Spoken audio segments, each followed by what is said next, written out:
Assalamualaikum warahmatullahi wabarakatuh. Perkenalkan, nama saya Ferdiansyah Budiono dari kelas F Akuntansi 2019. Baiklah, di sini saya akan membacakan hasil UAS saya. Rekonsiliasi koreksi fiskal. Untuk soal yang pertama yaitu perbedaan koreksi fiskal positif dan negatif beserta contohnya. Untuk fiskal positif adalah koreksi yang menyebabkan pertambahan laba fiskal atau pengurangan rugi fiskal, sehingga laba fiskal lebih besar daripada laba komersial. Dengan kata lain, rugi fiskal lebih kecil daripada rugi komersial. Untuk fiskal negatif adalah koreksi fiskal yang menyebabkan pengurangan laba fiskal atau bertambahnya rugi fiskal, sehingga laba fiskal lebih kecil daripada laba komersial atau rugi fiskal lebih besar daripada rugi komersial. Untuk contohnya yaitu menurut pasal 9 ayat 1 Undang-Undang PPH, yang pertama pembagian laba dengan nama dan dalam bentuk apapun. Kemudian biaya yang dibebankan atau dikeluarkan untuk kepentingan pribadi pemegang saham, sekutu atau anggota. Premi asuransi kesehatan, asuransi kecelakaan, asuransi jiwa, asuransi dwiguna, dan asuransi beasiswa yang dibayar oleh wajib pajak orang pribadi. Yang keempat, penggantian atau imbalan sehubung dengan pekerjaan atau jasa yang diberikan dalam bentuk natura dan kenikmatan. Yang kelima, jumlah yang melebihi kewajaran yang dibayarkan kepada pemegang saham atau kepada pihak yang mempunyai hubungan istimewa. Yang keenam, harta yang dihibahkan, bantuan atau sumbangan dan warisan. Yang ketujuh, biaya PPH. Yang kedelapan, biaya yang dibebankan atau dikeluarkan untuk kepentingan pribadi, wajib pajak atau orang yang menjadi tanggungannya. Yang kesembilan, gaji yang dibayarkan kepada anggota persekutuan, firma atau perseroan komanditer yang modalnya tidak terbagi atas saham. Yang ke-10, sanksi administrasi berupa bunga, denda, dan kenaikan serta sanksi pidana berupa benda yang berkenaan dengan pelaksanaan perundang-undangan di bidang perpajakan. Contoh koreksi fiskal negatif. Yang pertama yaitu penghasilan hadiah atau undian, yang kedua penghasilan transaksi saham, yang ketiga penghasilan transaksi pengalihan harta, yang keempat penghasilan yang bukan merupakan objek pajak. Yang kedua, nomor 2, perbedaan beda tetap dan beda waktu beserta contohnya. Untuk beda tetap, perbedaan yang bersifat sementara karena ketidaksamaan waktu pengakuan penghasilan dan beban antara peraturan perpajakan dengan SAK, artinya secara keseluruhan beban atau pendapatan akuntansi maupun perpajakan sebenarnya sama, tetapi berbeda alokasi setiap tahunnya. Beda waktu biasanya timbul karena perbedaan metode yang dipakai antara fiskal dengan akuntansi. Untuk beda waktu, perbedaan yang terjadi karena aturan perpajakan menghitung laba fiskal berada dengan penghitungan laba menurut SAK tanpa ada koreksi di kemudian hari. Artinya, adanya penghasilan dan beban yang diakui menurut akuntansi namun tidak diakui atau menurut fiskal, ataupun sebaliknya. Beda tetap mengakibatkan laba atau rugi menurut akuntansi atau laba sebelum pajak, yang berbeda secara tetap dengan laba rugi menurut fiskal PHKP. Kemudian contohnya yaitu hibah yang tidak memenuhi pasal 4 ayat 3 huruf A Undang-Undang Nomor 36 Tahun 2008. Kemudian yang kedua, contohnya yaitu penghasilan tidak kena pajak untuk wajib pajak orang pribadi yang menyelenggarakan pembukuan. Kemudian contoh beda waktu. Yang pertama, selisih penyusutan komersial di atas penyusutan fiskal. Yang kedua, selisih penyusutan komersial di bawah penyusutan fiskal. Yang ketiga, penyisihan kerugian piutang. Yang keempat, penyisihan kerugian persediaan. Yang kelima, penyisihan pesangongan. Kemudian soal untuk nomor 3, apakah perlu melakukan pembukuan ganda? Tidak perlu membuat pembukuan ganda. Upaya minimalkan persepsi negatif atas perbedaan laba menurut BSAK dan fiskal dapat dilakukan dengan menerbitkan laporan keuangan tunggal untuk semua kepentingan. Dalam laporan keuangan tunggal tersebut tercantum satu jenis laba, mewakili laba komersial dan laba fiskal. Dengan demikian, persepsi negatif tentang adanya kecurangan akuntansi dalam pelaporan keuangan dapat diminimalkan. Kemudian soal yang terakhir yaitu ini untuk soal yang terakhir. Untuk contoh soal yang tadi sudah dibuatkan dalam tabel rekonsilisasi fiskal tahun 2019 yang terdiri dari keterangan, terus pencatatan menurut akuntansi, koreksi fiskal, positif dan negatif, pencatatan menurut fiskal atau perpajakan, dan keterangan undang-undang. Yang pertama diketahui penjualan termasuk penjualan ke instansi. Menurut pencatatan akuntansi, penjualan dicatat sebesar 1.250.000.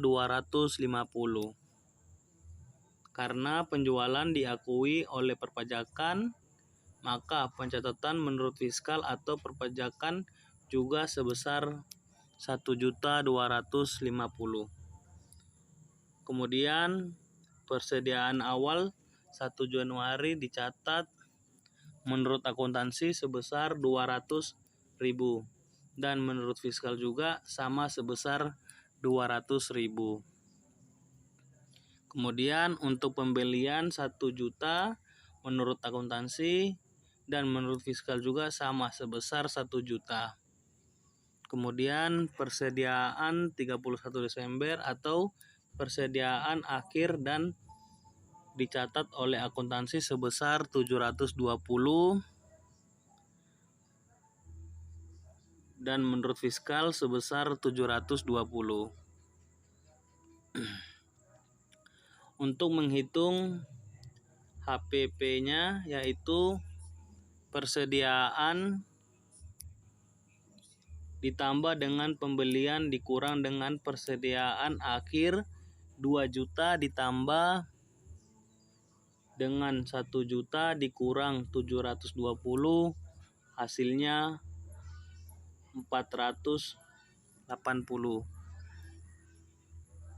Pencatatan di fiskal juga sama sebesar 480. Selanjutnya mencari total penghasilan bruto usaha untuk total penghasilan bruto. Usaha didapat dari penjualan sebesar 1.250.000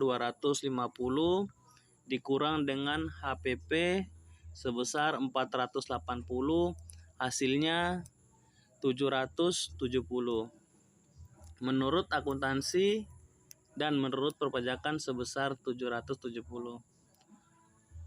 Selanjutnya yang diketahui adalah beban usaha. Beban usaha operasional yang pertama beban gaji. Beban gaji dicatat menurut akuntansi sebesar 55.000. Karena beban gaji diakui perpajakan sebagai beban, maka tidak dilakukan koreksi, dicatat dalam perpajakan sebesar 55.000. Berikutnya tunjangan transport karyawan dicatat menurut akuntansi sebesar 45.000 45 juta karena tunjangan transport karyawan diakui sebagai beban oleh perpajakan. Selanjutnya, beban makan kantor. Beban makan kantor dicatat menurut akuntansi sebesar 6 juta atau 6.000. Dan menurut fiskal sebesar 6.000. Kemudian beban pengobatan ditanggung perusahaan. Pencatatan menurut akuntansi sebesar 20.000. Di sini dilakukan koreksi fiskal positif karena beban pengobatan ditanggung perusahaan itu tidak diakui sebagai beban oleh perpajakan menurut pasal 9 ayat 1 Undang-Undang PPH.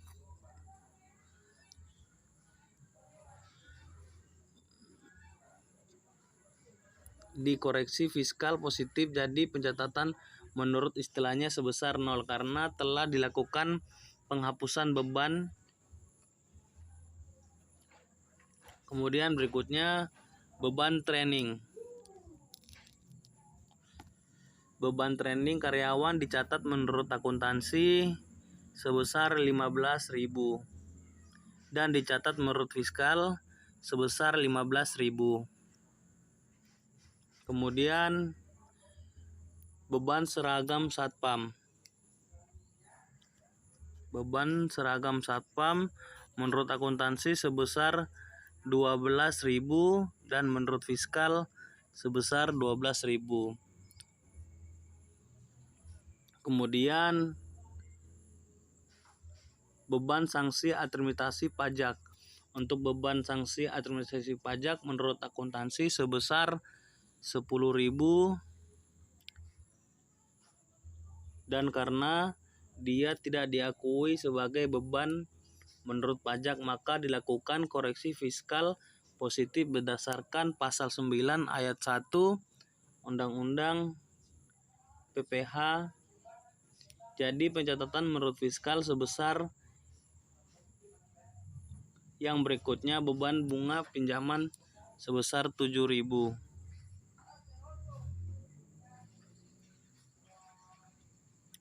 Menurut akuntansi 7.000 dan menurut fiskal juga 7.000. Kemudian cadangan penghapusan piutang. Cadangan penghapusan piutang dicatat menurut akuntansi sebesar 5.000 karena perpajakan tidak mengakui cadangan penghapusan piutang maka dilakukan koreksi fiskal positif berdasarkan pasal 9 ayat 1 Undang-Undang PPH. Jadi pencatatan fiskal itu sebesar 0 karena terjadi pengurangan antara akuntansi dan koreksi fiskal positif. Kemudian berikutnya beban jamuan. Beban jamuan tamu tanpa daftar dan nominatif.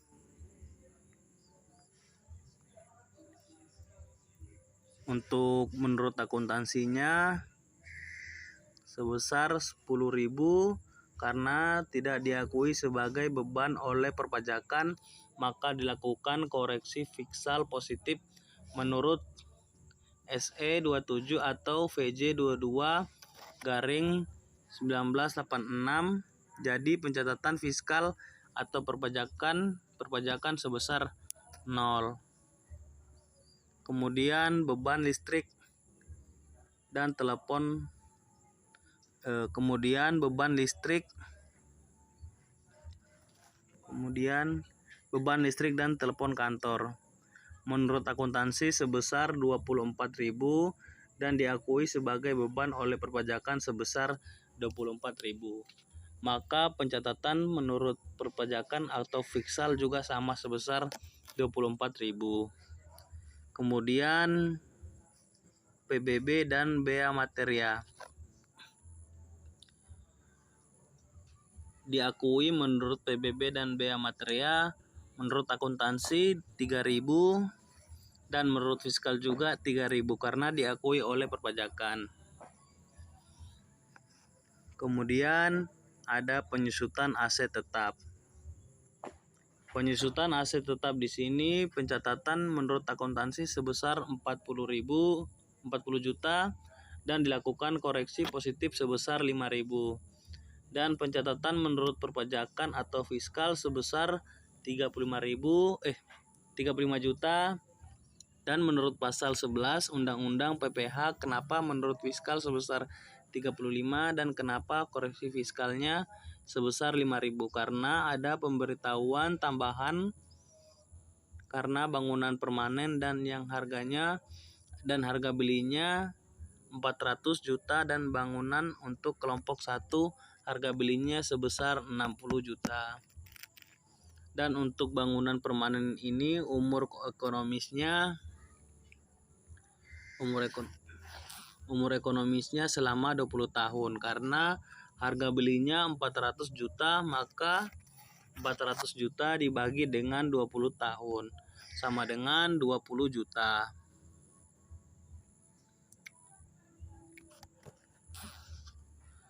Per tahun. Sedangkan untuk jenis aset kelompok 1 umur ekonomisnya selama 4 tahun karena menggunakan metode garis lurus, maka 60 juta harga beli dibahagi dengan 4 tahun, artinya 15 juta per tahun.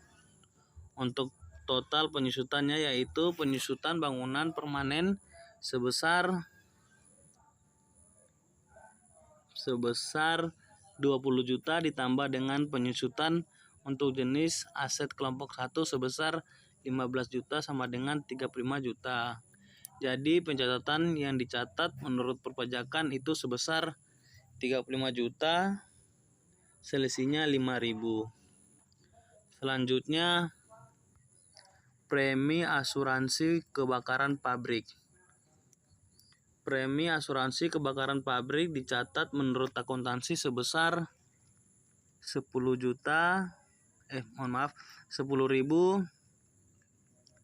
dan diakui sebagai beban premi asuransi kebakaran pabrik oleh perpajakan sebesar 10.000. Berikutnya bantuan untuk panitia HUT RI.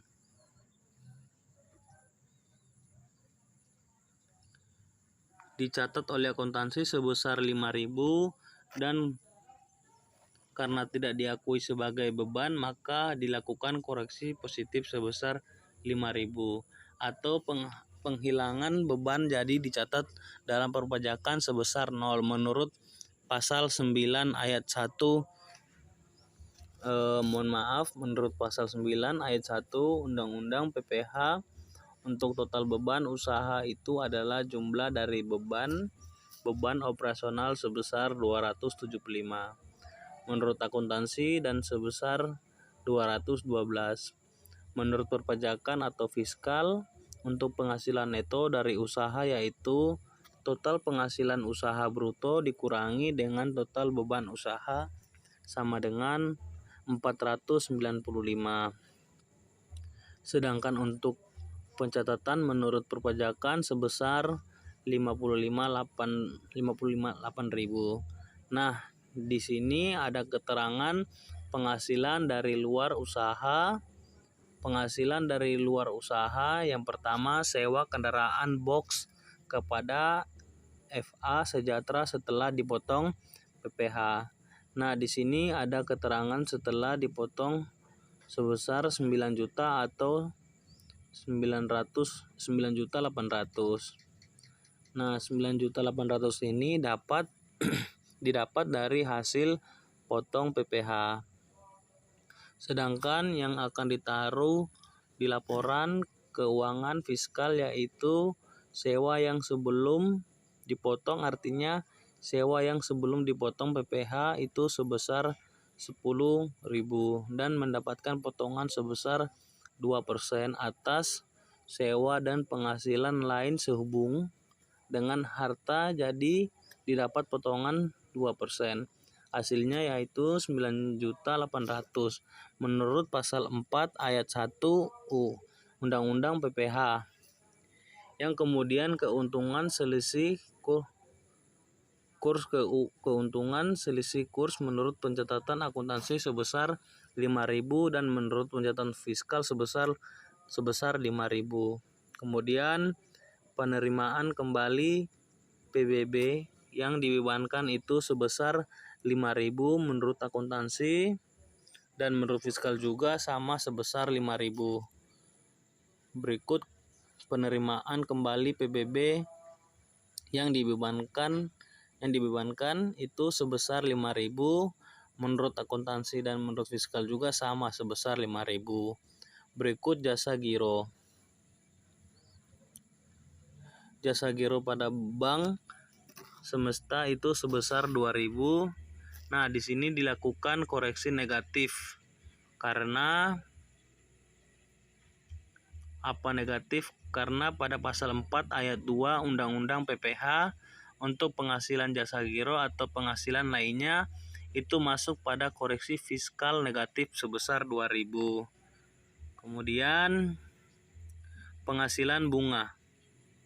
Penghasilan bunga deposito sebesar 1.000 dan masuk koreksi fiskal negatif sebesar 1.000 menurut pasal 4 ayat 2 Undang-Undang PPH. Yang terakhir laba neto. Penjualan dari Malaysia menurut koreksi akuntansi sebesar 200 juta dan menurut fiskal juga sebesar 200 juta.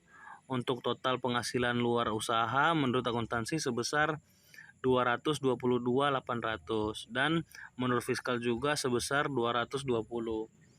Untuk laba neto sebelum pajak itu dicari penghasilan neto dari luar usaha untuk akuntansi sebesar 717.800